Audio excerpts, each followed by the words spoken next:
अस्सलाम वालेकुम everyone, welcome back to my channel. आज ऑब्जेक्टिव पोइट्री का सेकंड लेक्चर है जो कि एपिक के बारे में है। तो चलिए शुरू करते हैं। The epic of growth. It's a long story in verse and it has its origin in popular song and story. ठीक है जी, लॉन्ग स्टोरी इन वर्स है और ओरिजिन कहाँ पे है? Origin popular song and story. Then comes is epic of art. तो epic of art में क्या आएगा? It's an artistic imitation of the manner and style of authentic epic और द एपिक ऑफ ग्रोथ। ठीक है जी, किस चीज़ की इमिटेशन है? Manner and style of authentic epic और द एपिक ऑफ ग्रोथ। अच्छा जी, its prominent example is Paradise Lost by John Milton.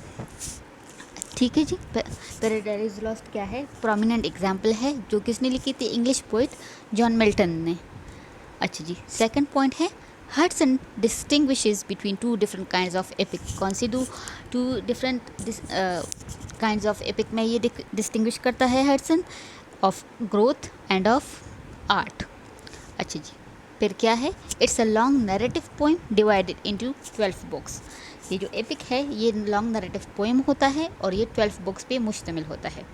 ठीक है जी, और it's divided into 2 classes.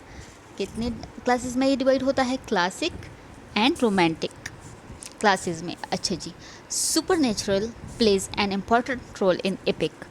Epic में क्या चीज़ इंपॉर्टेंट रोल अदा करती है? Supernatural things and are frequently intervenes in the action. और ये जो सुपर नेचुरल चीज़ें होती हैं ये क्या करती हैं? फ्रिक्वेंटली इंटरवीन्स करती है एक्शन में। अच्छा जी, it reflects the life of the times. क्या चीज़ रिफ्लेक्ट करती है? उस टाइम की रिफ्लेक्शन करती है। Its purpose is what? Moral. और थीम क्या होती है? Lofty and sublime. Epic continue to be written all through the 17th century.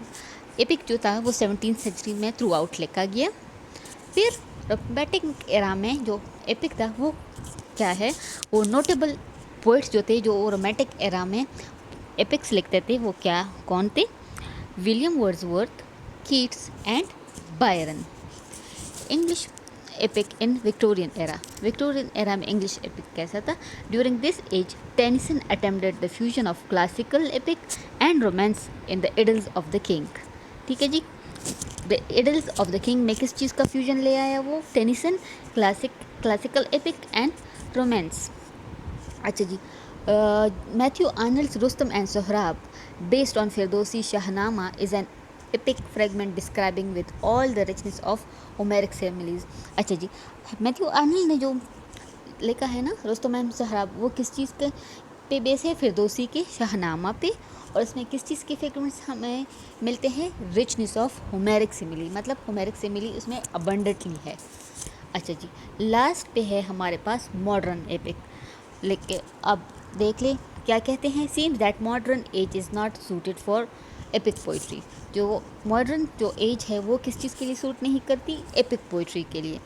Although T.S. Eliot who wrote The Wasteland is called as the epic of the 20th century। हालांकि जो T.S. Eliot ने जो the Westland लिखा उसको 20th century का क्या कहा जाता है? एपिक कहा जाता है। ठीक है जी, दैट्स इट फॉर टुडे। क्या मेन टॉपिक्स थे आज के लेक्चर में? द एपिक, तो फिर उसमें सब हेडिंग्स आ गए। The epic of growth, the epic of art, then the epic in the 17th century, then romantic era epic, then the epic in the Victorian era, and then last but not the least the modern epic। ठीक है जी, तो फिर इंशाल्लाह मिलते हैं आपके साथ अगली वीडियो में। टिल देन अल्लाह हाफिज़, टेक केयर।